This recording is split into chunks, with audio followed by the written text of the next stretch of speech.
I never got footage of me installing the Traxxas blue aluminum caster blocks. However, I'm going to go back through time and install them. As you can see, these things have taken a beating since then, but it's still nice to go ahead and show how I did this. So, as you can see, I have all the stock parts right back in place. Well, unless you haven't seen the later videos, and that's pretty much how it was when I first started. I'm going to go ahead and remove the 4mm nut that holds in the wheel. With the wheel removed, all I have to do is unscrew a nut, a screw, and a pin. I undid the nut that holds on the turnbuckle, and I undid the screw that holds on the camber link. Now the pin just needs to be unscrewed a little bit, and then it can slide out the rest of the way. Just like that. And that's what I'm trying to get to. So now I have to go ahead and remove this bottom C-clamp. And there's a quick comparison between the two. The stock and the Traxxas aluminum. Alright, so like I said, I have to remove this bottom C-clamp. What I use is a very fine tipped pair of tweezers. And I stick it in that little groove and I pull it off. Just like that. You're going to want to be very careful about these. I have lost these numerous times. I hate those things. Okay, so the next thing I'm going to want to do is I'm going to want to push this pin up and out. And I usually use a pair of pliers just to get it going. Then grab the very tip of it and jiggle it back and forth while pulling. And there is the pin.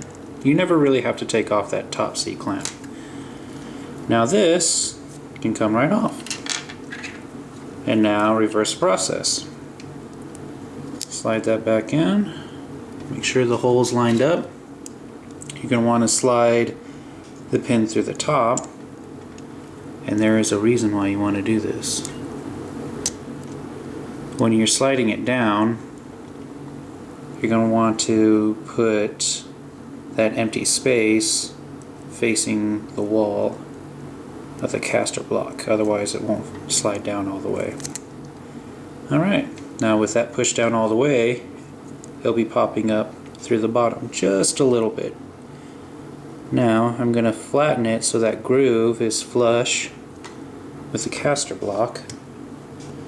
Going to get the C-clamp, lay it on the caster block, push it up next to the pin, get some pliers, and squeeze it on there, just like that.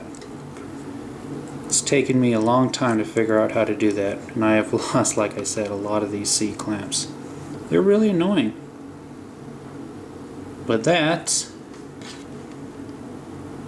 is that. So let's go ahead and attach this back onto Daemon. So the first thing I want to do is I'm going to insert the pin right through the bottom of the caster block, connecting it to the front A-arm. With the pin back in, next I want to go ahead and attach the camber link. So I'm going to go ahead and put the screw back in, put the washer on the screw, and now I can just screw it in to the caster block. And the last part would be sliding on the turnbuckle and just screwing on this nut.